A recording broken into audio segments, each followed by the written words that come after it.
नमस्कार दर्शक बंधु मु विशु आपण मैंने देखुं न्यूज किंग ओडिशा। तो चलतु आज खबर कौन रही देखा। ओडिशा रे एबे पाणीपाग को नहीं बड़ अपडेट सामना को आसी। आसंता किछि दिन मध्य बंगोपसागर में लघुचाप सृष्टि होगा सह दक्षिण पश्चिम मौसुमी वायु सक्रिय होबार संभावना रही। यार प्रभाव में राज्य में वर्षार परिमाण बढ़िया सह गरम आश्वस्ति मिल पारे। जून 12 तारिख ओडिशा रे मौसुमी प्रवेश करते आशा अनुजाई वर्षा होना। अनेक जिले में एवं खरा गुलगुली और असह्य उष्णता अनुभूत होने साधारण लोकों मध्य चिंता बढ़िया लगी।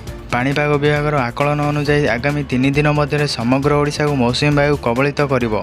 तेबे केवल मौसुमी प्रवेश कले वर्षा हेबो एभली नुहे। वर्षा पाई अनुकूल पाणीपाग परिस्थिति सृष्टि हेबा आवश्यक। पाणीपाग मॉडल और वैज्ञानिक आकलन अनुजाई आसंता 22 तारिख बेलू पूर्व उपकूल में मौसुमी वायु अधिक सक्रिय हेबो। यापर धीरे धीरे वर्षार परिमाण बढ़िया आरंभ हेबो। आसंता 25 तारिख बेलू बंगोपसागर एक लघुचाप क्षेत्र सृष्टि हेबार दृढ़ संभावना रही। एही लघुचाप मौसुमी वायु को अधिक शक्तिशाली करिवो और व्यापक वर्षा कराइबारे सहायक हेबो।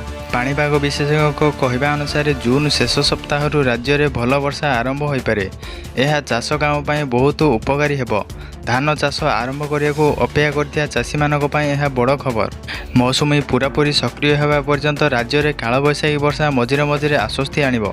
किछि जिले में वज्रपात घड़घड़ी और झटका पवन सह वर्षा होबार संभावना रही।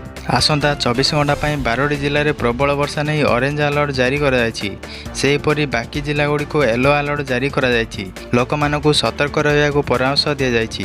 पाणीपाग विशेषज्ञ आकलन अनुजाई 22 तारिख परठार राज्य में मौसुमी वर्षा क्रमशः बढ़िब।